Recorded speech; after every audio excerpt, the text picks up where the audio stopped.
was looking at this map, which I don't expect you to be able to read, but what it is a map of this battlefield, this part of the battlefield.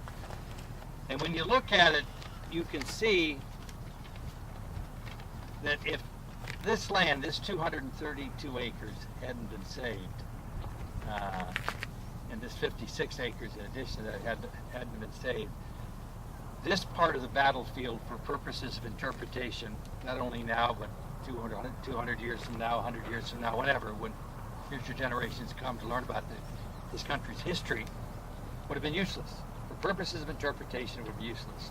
And as bad as those trees are up there, which weren't there during the battle, houses would have been a whole lot worse. And once again, if you think about this area covered with homes, maybe a 7-Eleven or two thrown in and a gas station, you can see that, well, it would have been useless. It would not have been worth coming here if you were trying to learn about this part of American history.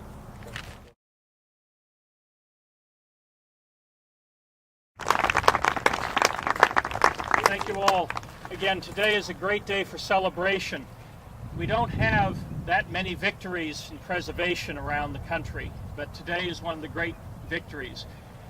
If it wasn't for many different people, local citizens who turned out tireless numbers of hours of volunteer time at different community meetings, at planning commission meetings, at Board of Zoning Appeal meetings, Public Service Commission meetings, I mean, the number of battles that we've had to fight to stop development in this area and to go to court, all the way up to the West Virginia Supreme Court, to overturn actions, to buy time for groups like the Civil War Preservation Trust to raise the funds, to buy time for people like Senator Byrd and Rockefeller and Capito and our local delegates to move through legislation so that we could expand battlefield boundaries.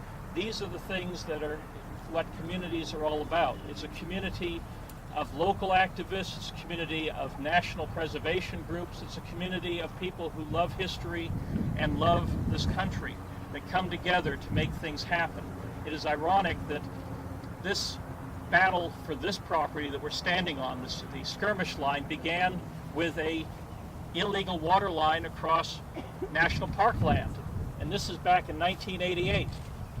In 2006, those very same developers dug another illegal line across another part of parkland, and that battle is still to be played out. But today is about celebrating victory. The realization that instead of having pavement and particle board surrounding us, we have a portal into the past. Because what you have done here at Harpers Ferry and what you continue to do is not only to assure that the story is told and that this park is perpetuated for this, but indeed for future generations. I would close just with one observation. I think the mayor so eloquently stated that if you look closely at the annals of our history, in terms of the Civil War, it really started here. Our friends in South Carolina may say Fort Sumter, but as my friend, your friend, I'm about to mention his name, and Dennis knows once I mention his name, I can't sit down. I speak of none other than Mr. Frederick Douglass. He was a true friend of John Brown, a true friend of President Lincoln. And Frederick Douglass observed that in reality, it all started here. It all started here. And lastly, I want to salute one who not only supported me personally and professionally, but he cared a great deal about this place, about West Virginia, and about preservation of history throughout this great country. Truly one of the treasures of our nation, the Honorable Robert Byrd. I dropped by his office on yesterday just to inquire how he was doing and to let his staff know that I'm back in the South. And I look forward to being guided by his counsel because he has truly been a giant.